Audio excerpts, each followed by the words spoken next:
اعوذ باللہ من الشیطان الرجیم بسم اللہ الرحمن الرحیم۔ ماہ مبارک رمضان کے 17ویں دن کے لیے اہل بیت اطہار علیہ السلام کی طرف سے یہ دعا وارد ہوئی ہے۔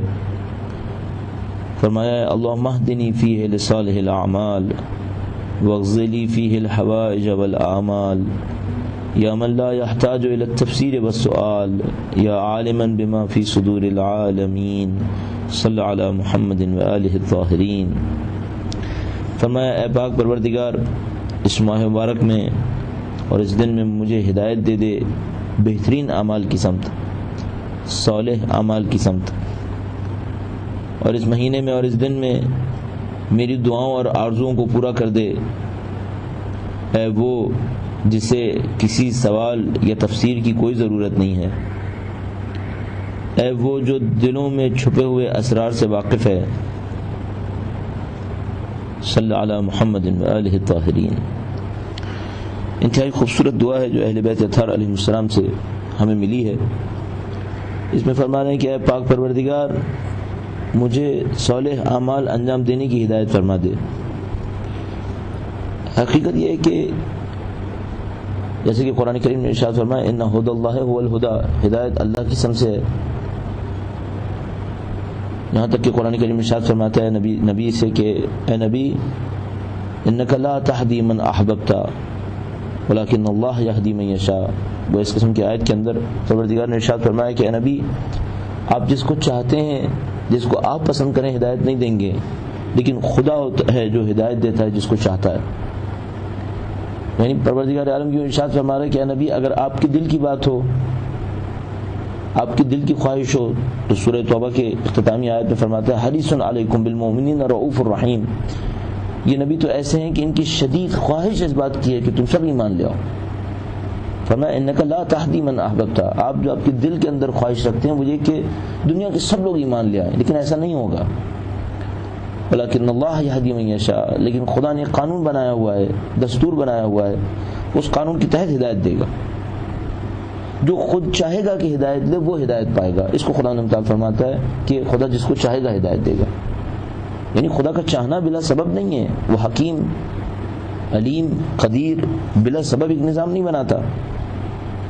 جس کو خدا نے متعال دیکھے گا کہ ہدایت کے لیے تڑپ رہا ہے، جو خود ہدایت حاصل کرنا چاہتا ہے، پروردگار اس کو ہدایت دے گا۔ وہ جب یہاں پر کہا گیا اللہم اہدنی فیہ لصالح الاعمال، اے خدا مجھے ہدایت دے دے کہ میں عمل صالح انجام دوں، وہ خدا سے توفیق طلب کی جا رہی ہے۔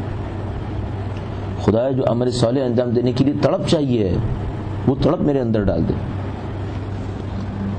اگر میرے اندر وہ طلب ہی نہیں ہوئی تو خدا نے متعال بلا سبب تو مجھے ہدایت نہیں دے گا۔ پہلے مجھے وہ طلب اور طلب دکھانی ہوگی، پھر خدا نے متعال کی ایک انتہائی توفیق آئے گی جس کے نتیجے میں میں کام کو انجام دوں گا۔ بس امور پلٹ کر پھر ہمارے ہاتھ میں آئیں گے۔ دعا تو ہم نے مانگ لی ہے کہ پروردگار مجھے صالح اعمال کی ہدایت دے، اور اس دعا مانگنے کے اندر بےتابی بھی ضروری ہے۔ ایسا نہ ہو کہ دعا ایک ورد کی طرح صبح کو اٹھا جائے، دیکھا جائے آج کیا دن کی دعا ہے، بس ایک عربی میں ایک عبارت پڑھ لی جائے جس کا ترجمہ پتہ نہ ہو۔ اور یہ جو ہماری کوشش ہے، چند دنوں سے آپ شاید سماعت فرما رہے ہوں، تو اس میں کوشش یہی ہے کہ ہم جو دعا مانگ رہے ہیں اس دعا کی روح ہمیں پتہ چل جائے، ہم مانگ کیا رہے ہیں اور جو کچھ مانگ رہے ہیں اس کا تقاضا کیا ہے۔ بس آج جو دعا مانگی وہ یہ کہ پروردگار مجھے صالح اعمال کی جانب ہدایت دے دے۔ اب شروع ہم نے کرنا ہے، صالح اعمال کو تلاش ہم نے کرنا ہے، اس کے لیے تڑپ اپنے اندر سے ایجاد کرنی ہے، اور جب خدا نے متعال دیکھے گا کہ میں چاہتا ہوں صالح اعمال انجام دوں، خود بخود میری ہدایت دے گا، پھر رکاوٹوں کو دور کر دے گا۔ جو اعمال انجام دینے کے لیے میرا راستہ کھلنا چاہیے وہ خدا نے متعال کھول دے گا۔ پھر جو شیطان مجھے وسوسہ ڈالنا چاہے اس میں خدا متعال میری مدد کرے گا، لیکن آغاز ہماری طرف سے ہوگا۔ طلب ہم دکھائیں گے، طلب ہم دکھائیں گے۔ اور سب سے پہلے ڈسٹنگوش کیجیے صالح اعمال ہیں کیا، اعمال صالح کیا ہیں۔ خدا متعال ارشاد فرماتا ہے کہ اے نبی، آپ کے ساتھ جو لوگ چل رہے ہیں یہ جب بھی بھوک اٹھائیں گے، پیاس اٹھائیں گے، دشمن کا مقابلہ کرنے کے لیے کوئی بھی مشکل برداشت کریں گے، کوتب لہم بہ عمل صالح، اللہ اس کے بدلے میں اجر میں ان کے لیے عمل صالح ان کے نام اعمال میں لکھ دے گا۔ یا ایک جگہ ارشاد فرماتا ہے کہ جب بھی تم اللہ کی راہ میں انفاق کرو گے تمہارے لیے عمل صالح تحریر کر دیا جائے گا۔ یہ عمل صالح ہیں، اللہ کے دین کے فروغ کے لیے کوشش کرنا، اللہ کے دین میں اپنے مال کو خرچ کرنا، اللہ کے دین کی خاطر اپنے وسائل کو بروئے کار لانا، یہ اعمال صالح انجام پائیں گے۔ آپ دیکھیے آپ اپنی زندگی میں کتنے اعمال صالح انجام دے سکتے ہیں. اعمال صالح کم حد بلکہ گویا سمجھ لیجیے اعمال صالح حاصل کرنے کے لیے جو پہلا مقدمہ ہے وہ عبادات ہے. کوئی عبادات نہ کرے بعد میں بازار میں جائے کسی کو انفاق کرتا رہے, عمل صالح سے حساب نہیں ہوگا. کیوں؟ فرماتا ہے انما یتقبل اللہ من المتقین, خدا تعالی صاحب تقوی اور پرہیزگاری سے قبول کرتا ہے. ایک طرف سے فسق و فجور دکھائے, دوسری طرف سے اچھا عمل انجام دیتا رہے, خود بخود اس کا فسق و فجور اس کے اوپر حاکم ہو جائے گا. ہاں اگر اندر سے پرہیزگاری دکھائے پھر کوئی نیک عمل انجام دے, ان الحسنات یذہبن السیئات, تو پھر یہ اچھے اعمال اگر اس نے کچھ غلط کام بھی انجام دیے تو ان کو زائل کر دیں گے. لیکن بنیادی پرہیزگاری ضروری ہے, بنیادی عبادات کی پابندی ضروری ہے, پھر جو عمل انجام پائے گا وہ عمل صالح بن جائے گا. وَغْزِ لِي فِيهِ الْحَوَائِجَ وَالْأَعْمَالَ, اے پروردگار اس میں میری ضرورتوں اور میری خواہشات کو پورا کر دے. ظاہر ہے جب یہاں کہا گیا خدا میری ضرورتوں کو پورا کر دے, میری آرزوؤں کو پورا کر دے, دوسری طرف سے امیر المومنین فرماتے ہیں دنیا کے لیے آرزویں مت کرو. پھر یہ کون سی آرزو ہے جس کی پوری ہونے کی یہاں تڑپ دکھائی جا رہی ہے؟ یہ آرزو وہ ہے جو خدا تعالیٰ کا قرب حاصل کرنے کی آرزو ہے. یہ آرزو وہ ہے جو خدا تعالیٰ کی راہ میں جہاد کرنے, اس کی راہ میں جان دینے کی آرزو ہے. بس ان آرزوؤں کا کوئی تعلق دنیاوی آرزوؤں سے نہیں بنے گا کہ ہم سوچیں کہ ایک طرف سے وہ فرماتے ہیں دنیا میں زہد اختیار کرو, پرہیزگاری اختیار کرو, تقوی اختیار کرو, اور دوسری طرف سے یہاں خدا تعالیٰ سے کہہ رہے ہیں کہ میری تمام آرزوؤں کو پورا کر دے.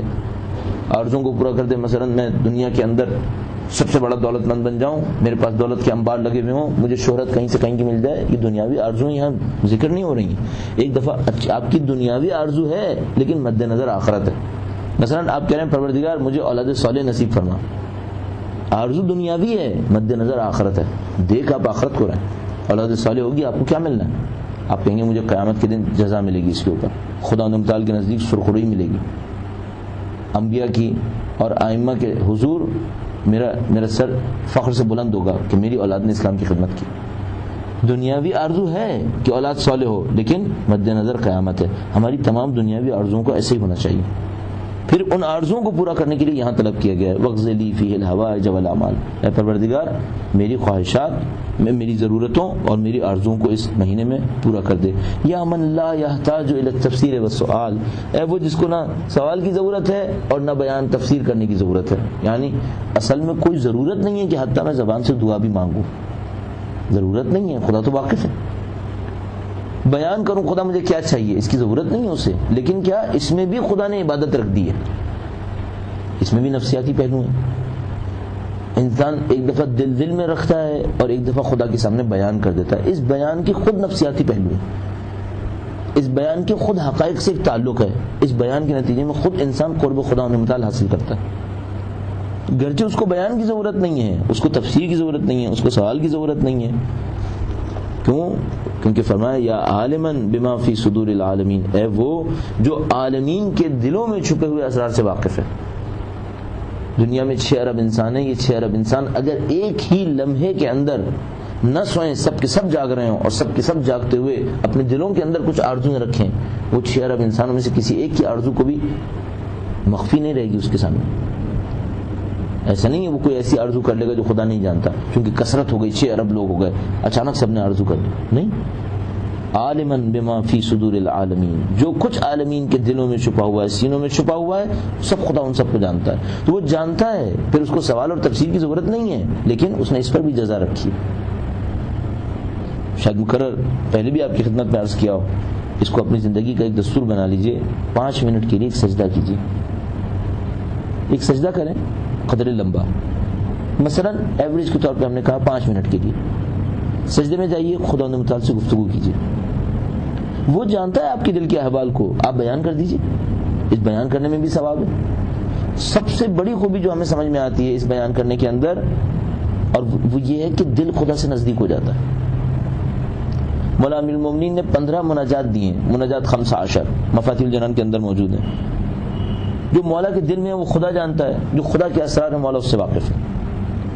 خدا نے خود اپنے اسرار کے لیے کچھ محرم بنائے, اسرار کو جاننے والے بنائے. نبی اکرم امیر المومنین اہل بیت اطہار ان کو اپنے اسرار سے خود واقف کیا. بس یہ بھی علیم ہے, وہ بھی علیم ہے, یہ بھی جاننے والے وہ بھی جاننے والے. خدا خالق, یہ مخلوق. اس کے باوجود امیر المومنین خدا کے حضور مناجات کر رہے ہیں. کون سی چیز چھپی ہوئی ہے؟ کچھ چھپا ہوا نہیں, لیکن یہ طریقہ کار ہے. یہ بندگی کا اظہار ہے۔ حضرت موسیٰ علیہ السلام پروردگار عالم کی حقیقت سے جب سامنا کرتے ہیں تو کلام فرماتے ہیں، کلیم اللہ کا لقب حاصل کرتے ہیں۔ کوئی پوچھا حضرت موسیٰ سے کہ اے موسیٰ آپ کو کلام کی کیا ضرورت ہے جبکہ خدا اسرار کو جانتا ہے؟ فرمایا اس میں لطف ہے، اس میں میرا دل نزدیک ہوتا ہے۔ کلام میں یہ خوبصورتی ہے۔ سجدے میں جائیے، پروردگار عالم کے حضور سجدہ کیجیے اور خدا متعال سے خطاب کیجیے۔ اب کوئی ممکن ہے پوچھے اس میں کیا کہیں؟ دل کی آرزو میں جو کچھ آپ کے دل میں ہے وہ بیان کریے۔ سوچیے آپ مالک کے حضور کھڑے ہیں، اس مالک کے حضور کچھ اعتراف کرنے ہوں گے آپ کو، یہی اعتراف کریں گے مالک ہم حقیر ہیں، پھر بھی تیری مخالفت کرتے ہیں، ہمیں بخش دے اور ہمیں اچھا بننے کی توفیق دے دے۔ آپ کا یہ اعتراف کرنا آپ کی توفیقات میں اضافے کا سبب بن جائے گا۔ خدا متعال کو زیادہ پسند ہے، آپ اس کام کو انجام دیں۔ ماہ رمضان کے 17 دن اختتام پذیر ہوئے، اب ہم تیزی سے ماہ رمضان کے اختتام کی طرف جا رہے ہیں۔ چند دن گزر گئے اور چند دن گزرنے والے ہیں۔ ابھی ہمیں اندازہ لگا لینا چاہیے کہ یہ جتنے دن گزرے وہ کتنی تیزی سے تھے اور جو باقی ماندہ ایام ہیں وہ کتنی تیزی سے گزر جائیں گے۔ اپنے لیے کچھ ایسی عادتیں بنانی ہیں جو ماہ رمضان کے بعد ہمیں فائدہ دیں۔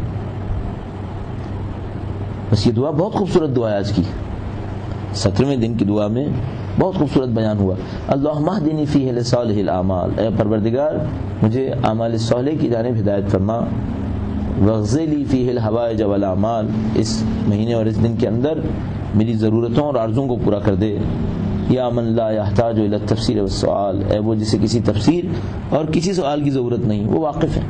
اچھا یہ خدا کا واقف ہونا یہ بہت بڑی نعمت ہے۔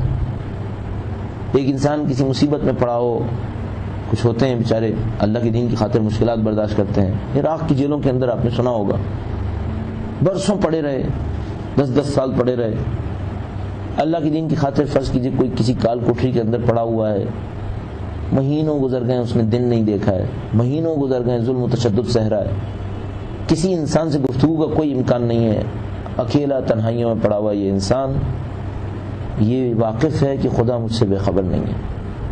کتنی بڑی نعمت ہے، جانتا ہے کہ خدا جانتا ہے۔